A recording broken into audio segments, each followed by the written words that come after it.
There are three phases of leadership for every business owner. And if you fail to make a transition and grow and adapt as you go through these phases, you'll get capped out at one of them, and it'll cap out the growth of your business and the growth of you as an individual. So I want to walk through these three phases and talk about how you change as an owner as you progress through these. So when you first start out, when you first start your business, let's say you're starting from the ground floor, grassroots, bootstrapping kind of thing. When you start out doing the majority of the work, right? Like you are executing on the product or you're executing on the service, and you are really a part of 100% of the critical tasks in the business. And you realize that you're going to need some help. And so the first thing that you do is you hire some doers. You hire some people that can help you get it done.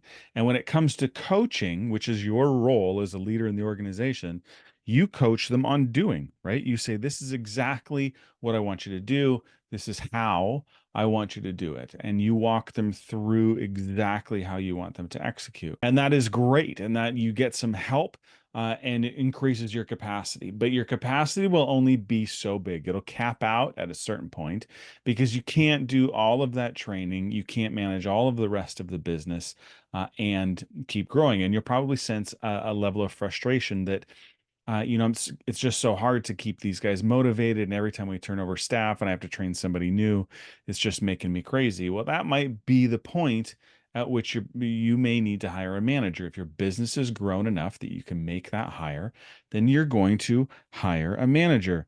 And when we hire managers, what you do as a leader changes. Your coaching changes because you're no longer coaching them necessarily on how to do.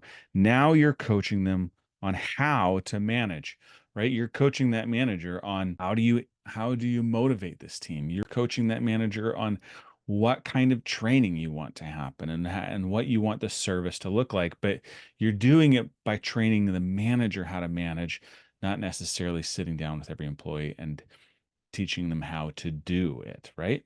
And so the business begins to grow. You gain some more capacity because you have some managers that are tackling some of the regular management of the business, scheduling and maybe hiring and discipline and all of those tasks that need to happen in order to keep that team executing well.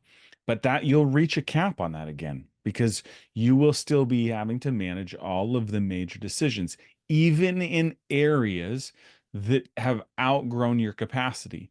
So you might have been able to run your business books, let's say, from when it was growing and it had a smaller team, but as it's outpaced that, you may be trying to manage your financials that are and they're more complicated than you understand. And so at some point, you have to hire leaders.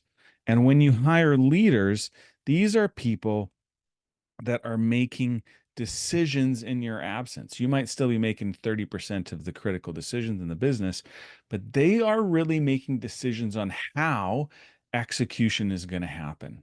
They are beginning to lead, and you aren't coaching them how to do, you aren't coaching them how to manage, you're coaching them how to lead, how to make decisions, how to point the team in a direction.